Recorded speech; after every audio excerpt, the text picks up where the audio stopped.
Hola, buenas tardes, yo soy David Pérez Vega y este es mi canal literario, bienvenido Bob. Este vídeo se va a titular algo así como ¿qué me aporta leer después de los 40 años? O ¿para qué leer después de los 40 años? ¿Y a cuento de qué viene grabar este vídeo? Pues resulta que cuando grabé el del premio Nobel Abdulrazak Gurna, el de ¿por qué no hemos leído a Abdulrazak Gurna el último premio Nobel? Que lo enlazo por aquí. Pues ahí lancé como al aire una pregunta de decir, yo no sé ya para esto de leer, ¿para qué vale? Ya si he perdido el tiempo leyendo o no. Y bueno, pues hubo gente que me comentó que a lo mejor debería hacer un vídeo hablando justo de eso, ¿no? De qué me sirve leer después de los 40 años. Y a lo mejor no sé, claro, en ese momento no conté en qué estaba pensando justo cuando yo dije eso. Y es que resulta que yo estaba en Facebook esa semana como intentando publicitar el canal y hacía como unas bromas en las que pongo, yo qué sé, pues un personaje, Bill Murray triste y Bill Murray feliz, dos fotos, ¿no? Y la primera es Bill Murray antes de conocer el canal, bienvenido Bob. Bill Murray tras conocer el canal, bienvenido Bob. Bill Murray triste, Bill Murray contento, una cosa de marketing súper sencilla, ¿no? Y hice lo mismo con Schwarzenegger. Y alguien se enfadó, o sea, hubo gente que se enfadó por un tema absurdo. Schwarzenegger a mí es un personaje que me cae muy simpático, le admiro de la adolescencia, pues de Conan, de Desafío Total, de Terminator. O sea, a mí me cae bien Schwarzenegger, o sea, para mí es un personaje de esos ochenteros míticos. Y hice la broma de a la izquierda, Schwarzenegger enfadado porque busca información sobre escritores en internet y no la encuentra. Derecha, Schwarzenegger feliz porque ha encontrado el canal, bienvenido Bob. Y me decía alguien algo así como, esta es la típica broma de intelectual que se cree muy listo porque lee contra el tipo que no lee, cachas. Y yo, ¿por qué has leído? Mi mente no es esa, ¿qué estás leyendo? Y yo decía, no sé, si para mí leer es un entretenimiento, si esto no da más de sí ya a la edad que tengo. Si está a lo mejor perdiendo el tiempo en vez de leer libros de economía, de historia, de otra cosa, como hacen mis amigos, no lo sé. Y a raíz de ahí, pues dije ese comentario y la gente me dijo, oye, ¿por qué no hablas de esto, de qué te supone a ti leer después de los 40 años? Y lo he estado pensando, iba a escribirme algo, como unas ideas, pero he dicho, venga, ponte a improvisar que a lo mejor sale mejor. Ponte a decir lo que te dé la gana durante media hora que dure el vídeo. Si oís ruidos es un gato que está ahí en no sé, una tubería, está, vale, en mi casa, sí, vale. Bien, vamos a ver, este año por ejemplo cuando empezó el curso, ahora son las vacaciones de Navidad, pues un jefe de estudios y tal me dijo, oye, ¿por qué no vas a darle una charla a los de bachillerato internacional, de primero bachillerato, diciéndoles con motivación a la lectura, que es importante leer para ellos y tal? Y fui a varias clases de alumnos a los que yo no he tenido que dar clase luego, de primero de bachillerato internacional para explicarles los beneficios de la lectura. Vale. Pensé en 4 ideas y con 4 ideas llené 45 minutos de clase. Y además me decían, no, porque tú ahora como eres un youtuber, que esto conecta con la juventud y tal, y tú diciendo, bueno, no sé, pero vale, yo tengo mucho rollo, yo voy y les cuento mis ideas sobre por qué deben leer.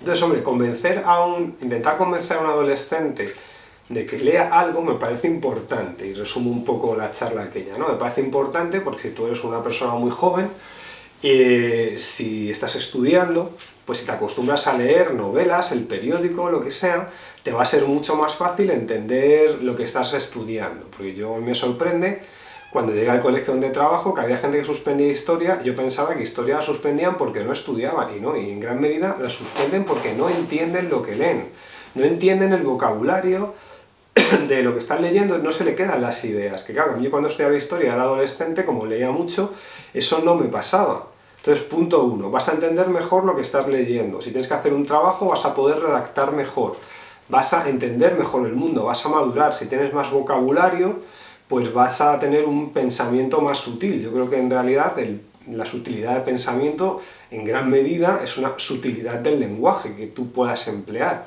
Puedes entender mejor a los otros, puedes sentir más empatía, vas a poder expresarte mejor.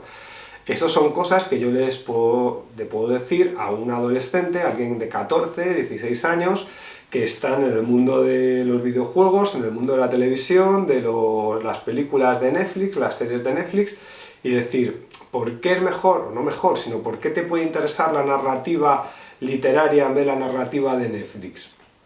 Porque te va a permitir, pues eso te digo, lo de entender mejor un texto, y entender mejor un texto es fundamental para ti, para que evolucione tu mente y entender lo que vas a estudiar, ya, por ejemplo, ¿no? Pero claro, los que hemos leído, y hemos estado adolescentes leyendo y seguimos leyendo, después de, vamos a poner una cifra así como marcar los 40 años, yo ya tengo 47, ¿no? Voy a decir, ¿qué me aporta la literatura? No a los 40, sino a los 47, ¿qué nos aporta? ¿Por qué seguir leyendo, no? Es una pregunta interesante.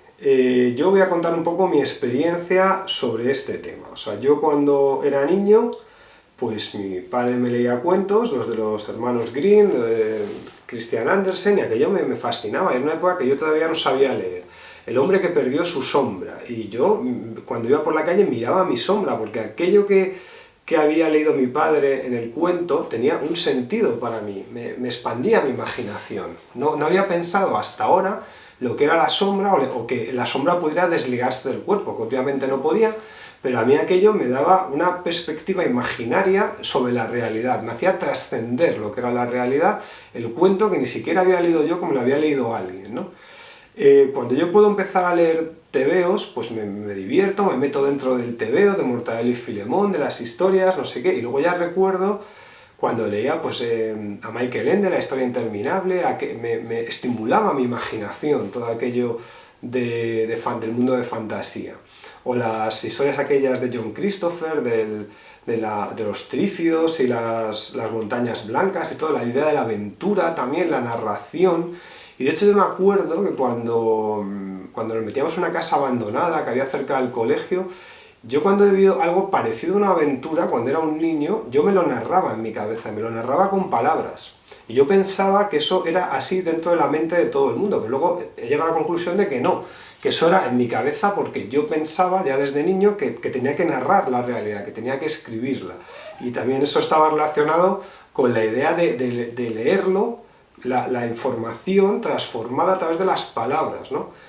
Vale, yo recuerdo la fascinación absoluta, el deslumbramiento que fue para mí cuando con 12 años leí esto. Primero El Hobbit y luego, un poco después, en séptimo de GB, El Señor de los Anillos. Aquí ya quedé atrapado por la literatura, yo creo que para siempre, ¿no? O sea, es decir, yo estaba en un mundo, no es que fuera un niño infeliz, en mi colegio yo me lo pasaba bien, tenía muchos amigos, jugábamos al fútbol, al baloncesto, a las chapas, a los clips de Famóvil, había los matones en el colegio, que era gente como un poco absurda y ridícula y violenta, tenías que huir de ellos, y tú podías bajar a jugar a las chapas, y las chapas había una emoción contenida, te lo pasabas bien, pero es que aquí perseguían tesoros, había dragones, había orcos, había troll, y había una emoción que yo la hacía íntima, la sentía de forma muy intensa cuando lo leía.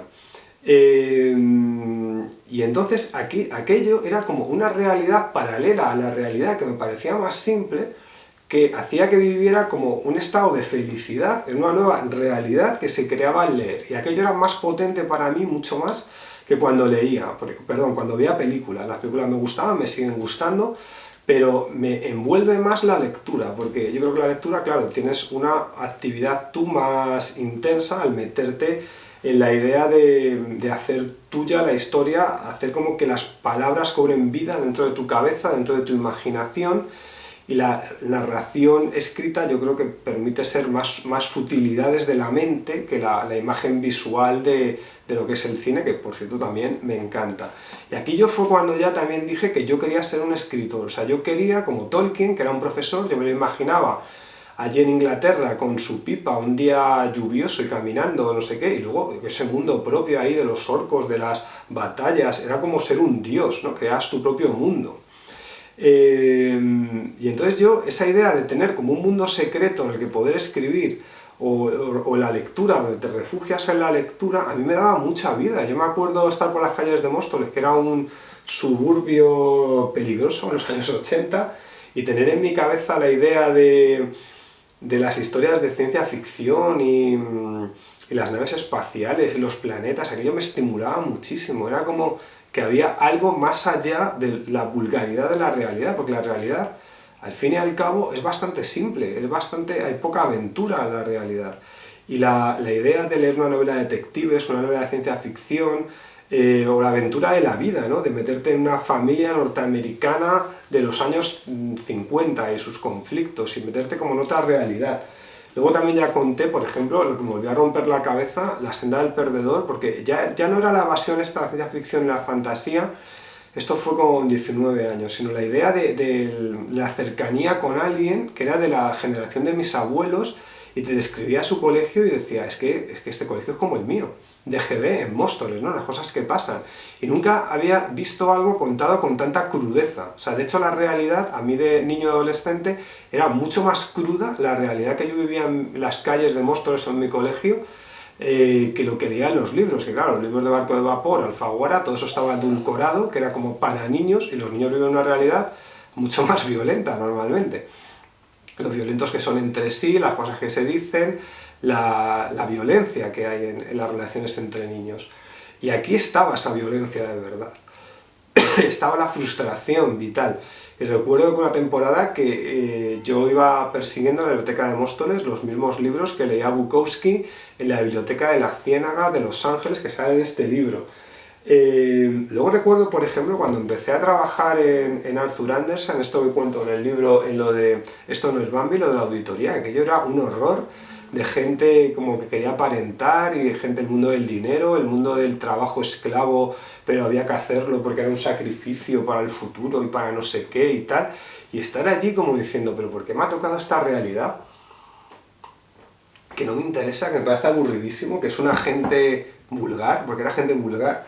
Y recuerdo, por ejemplo, estar leyendo la saga de... Esto tendré que hablar alguna vez de ello, que son como 5 libros de Henry Robb, Llámalo Sueño, que es como el creador de la literatura judía norteamericana. Luego he cogido solo el primero, una saga, que es la de Una estrella brilla sobre Mount Moritz Park, de Henry Robb, que son como 4 o 5, y este es el primero, que es cuando es niño. Y recuerdo estar leyendo esto y sentirme tan identificado con el personaje que hablaba del barrio judío de Nueva York en la década de 1910-1920, que era una realidad paralela, el West Side me parece que era Nueva York, que digo, es que para mí esto es más real que la realidad que vivo, que me parece una realidad espantosa. Y hay un escritor, hay un señor que se llama Henry Robb, que me está mostrando su alma y está ordenando la realidad, porque para mí la gran literatura me ordena la realidad, que es algo que entiendo como vulgar y desordenado. Y la literatura te crea la fantasía de que el mundo tiene un sentido, pero el sentido es el que lo da el narrador.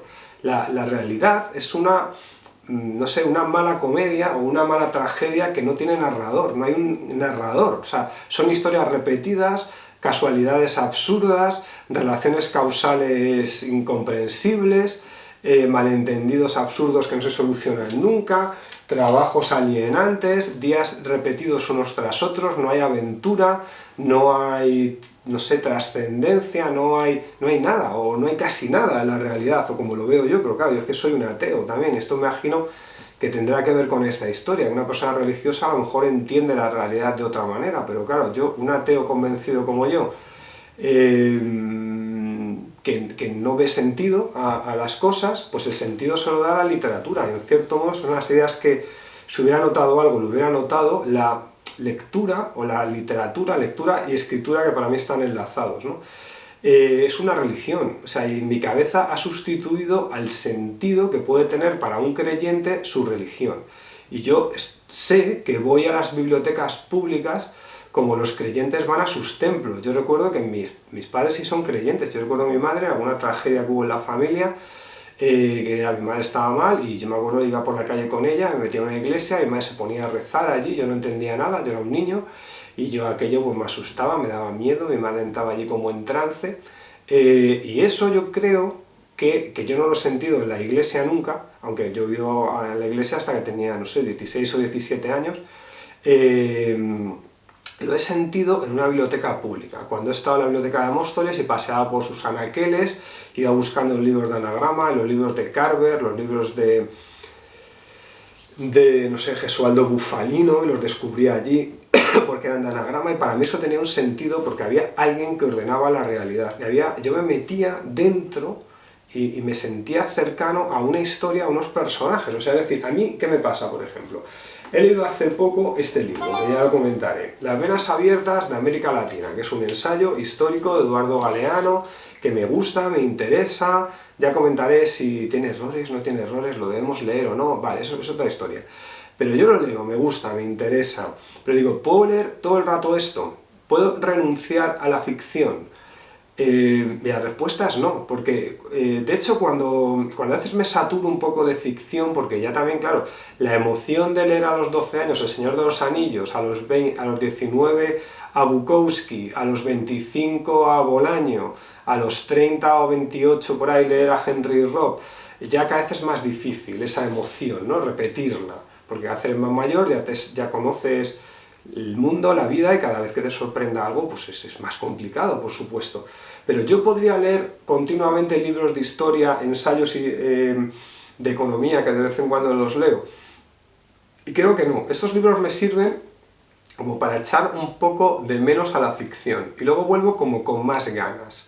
O sea, es decir, está con este libro, pues no sé, 2 semanas, y había un momento yo ya me notaba que yo quería acabarlo, porque quería volver a la ficción, quería encontrarme con personajes, con una historia, con alguien que te hace una frase bella describiendo la realidad, y por ejemplo empezar a leer, ahora estoy con este, El despertar y otros relatos de Kate Chopin, que es una novela, luego tiene unos relatos. Estoy con la novela El despertar, que es una novela de 1899, una mujer que está casada, tiene 2 hijos, pero es una mujer que se está dando cuenta que está insatisfecha en su matrimonio, y claro, están en una isla que está cerca de Nueva Orleans, que es donde viven, y ya describe la isla, el ambiente de esa gente, los dramas de esa mujer, y yo estoy agobiado a lo mejor pues por cosas del trabajo, porque mi vida pues tiene que cambiar algunas cosas ahora, y de repente estoy de vacaciones, por la noche me pongo con esto, me meto ahí dentro y me doy cuenta de que se disuelve la realidad para mí. O sea, la realidad deja de tener ese sentido, es la mirada de Kate Chopin sobre una realidad que me está contando en un sitio interesante para mí, Nueva Orleans, esa mirada de esa mujer con sus conflictos, entonces mis conflictos parecen menos reales o menos importantes porque otra persona tiene sus conflictos y yo me identifico con ellos, igual que alguien se podría identificar con los míos si los escribo en un libro, ¿no? Y tiene sentido esto, es que, no sé, es que hay un momento que si yo ya dejara de leer y de escribir, que para mí está relacionado, nada tendría sentido. O sea, es decir, soy un escritor o soy un lector.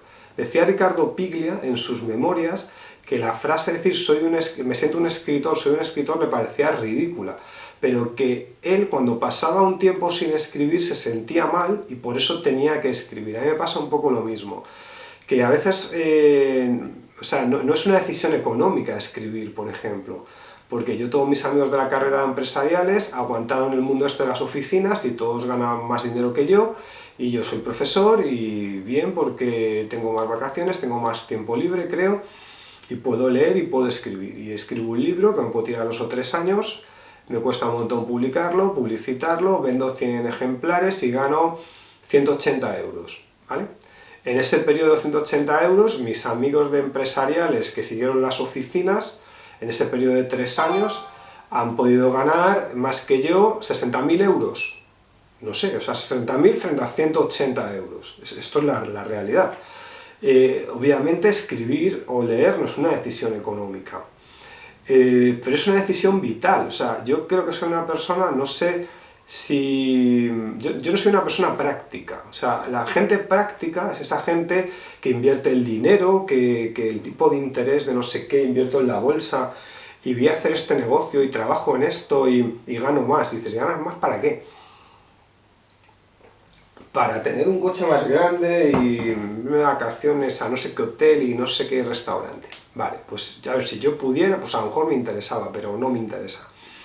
Entonces tú tienes como ese mundo donde te refugias, porque yo creo que no te gusta tanto la realidad y de repente llegas con 40 años y vas a renunciar a él. No sé, había autores, ¿qué autores, por ejemplo? A ver, este hombre el de Alfawit, y el de Sánchez Ferlosio, ¿no? Rafael Sánchez Ferlosio, el del Jarama, que decía, ya cuando era mayor, que dejó de escribir novelas, eso de las novelas es una cosa que se creó para una machistada, ¿no? Con 80 años. Es para las mujeres que entretuvieran, no sé qué. La gente como yo escribimos ensayos, no sé qué tal. Vale. No puedes leer ficción porque es de mujer, o sea, es que la frase es tremenda. O no puedes, después de 40 años, eso lo decía Pla, ¿no? El escritor este de diarios catalán. No puedes leer, Josep Pla, ¿no? No puedes leer ficción porque ya tienes que leer otras cosas. Vale, a ver, la novela ha muerto, la novela, es que no muere la novela, mueres tú, que ya te haces mayor y ya la novela no te sorprende, pero a mí, si dejara de leer las novelas, yo es que creo que me encontraría demasiado solo, demasiado de frente con la realidad, y no la aguanto a la realidad. Lo decía Cioran, decía, podemos seguir vivos porque podemos dormir. O sea, si no pudieras dormir y tuvieras que aguantar la realidad día a día, es insoportable. Claro, pero me imagino lo que podríamos llamar la gente de acción o algo así, pues esa gente sí que aguanta la realidad todo el día y es muy sociable y está todo el día rodeada de gente y de amigos. A mí, yo no es que no sea sociable, pero es que yo necesito estar solo. O sea, yo recuerdo una vez que fui con unos amigos de la universidad a Londres, que visitamos con unas amigas y me quedé en una casa de otros que estaban allí en Londres y estábamos todo el día con unos amigos de la universidad de aquí para allá que me caen bien y me llevo muy bien, nos vamos muy bien, pero yo no podía estar un rato a solas y me agobiaba. O sea, no me agobia estar solo, me agobia estar siempre con gente. Necesito estar solo un rato. Y me acuerdo un día ya que se iban ellos a casa, de que vienen, no sé qué, no, dije quiero dar una vuelta, voy a ver una librería, no sé qué, y me quedé solo y sentí como, hostia, por fin estoy solo, por fin estoy tranquilo, por fin estoy conmigo mismo. Y por fin puedo pensar en mí mismo y en mis cosas. Y me fui a una cafetería y tomé un café leyendo un libro, luego fui a una librería y la lectura me lleva a algo como muy íntimo y yo no puedo renunciar a eso. O sea, es que no podría, porque mi cabeza funciona así. No sé, igual que el católico no puede renunciar a sus... Perdón. No puede renunciar a sus creencias.